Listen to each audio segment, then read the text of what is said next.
How to make a lollipop loop, a lovely round loop, rather than a pea-shaped loop. This is important whether you're making earrings or necklaces or bracelets, because a lollipop loop not only looks nice, but it actually makes everything hang and drape better.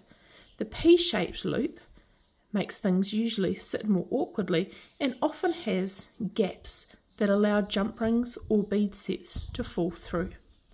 So let's learn how to make a lollipop loop. Take your wire or headpin. I recommend that if you're learning, you have some scrap wire, old ends of headpins, and just sit, watch a show, or listen to a podcast and do 20 or 30 in a row, and you actually get pretty good at it. Do that a few times and you'll be a pro in no time at all.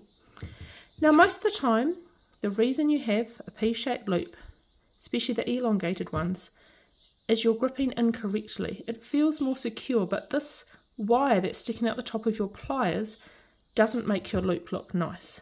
It's what makes your loop look like this. So first things, grip your wire. Make sure nothing is sticking out. Now I've made a million of these. I know my pliers very well and I always grip in the same spot. But if you're new to this, dab a bit of nail varnish or use a vivid and make a line on your plier where you like the size of the loop.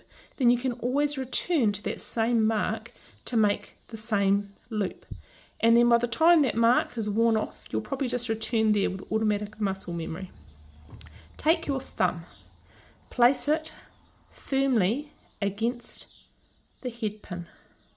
You're going to push back into your thumb and your thumb will feel when it hits.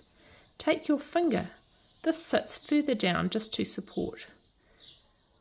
Roll your wrist away from you. Roll, roll, roll until it starts to feel awkward. And what you will have at that stage is an umbrella hook.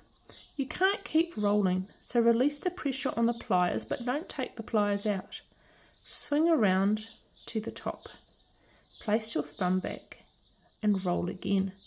When you're beginning, you might have to do this a few times because you're a bit unsure often, but you will make a lovely loop. And as you get more experience, you actually feel the wire hit against your thumb and you know that your loop is complete. And if you have a gap, it's not the end of the world. Just pop your pliers in as far as they'll go, put your thumb back and just roll it that little bit more to close up your gap. Now here we do have a pea-shaped loop, which looks much better than that. But we want it to be a lollipop. So what we're going to do is going to take the very tips of our pliers. We're going to place them in our pliers, not straight, but on a downward angle. We're going to place them in, hold them firmly, and push back. And as we do that, our wire straightens. If you haven't quite got it all the way, just do it a little bit more. Now don't have a death grip when you do that, because if you have a death grip, you can mark your wire and also almost cut it through. This is why practice is good. But here is a lovely lollipop loop. You can really see the difference. So not only does it look more professional, everything is going to hang better now. Let's try it against a bead. Alright, I'm going to slide this bead on, and what I'm going to do now is I'm going to cut. If I was making a pair of earrings, I would have two. I would make two loops, put two beads on, and I would cut at the same time so that my length of wire left over is the same. I do this by muscle memory now because I've done it so much, but you can choose to use the width of your finger. You could use a mark on your pliers to get it the same. You could use a ruler, or if you have already chopped off another headpin, you could line the chopped off piece up and then cut against that. So there's several different ways to do it. Don't worry about being too perfect, but it is good if the loops are similar, because a teeny tiny loop and a large loop aren't the best. So I'm going to chop this, and I'm going to grip it with my pliers, making sure that nothing is sticking out. I'm going to roll it away from me. I've got my thumb on the bead now. That gives me something hard to hold on to.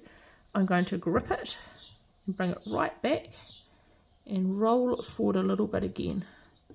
And then you can see I have my loop. If it's not quite right, you can unwind it a bit and roll it down. Your wire is quite forgiving, especially if you're gentle with it. And there you have a loop either side of your bead. Check out our figure 8 video for how to make these loops nice and straight.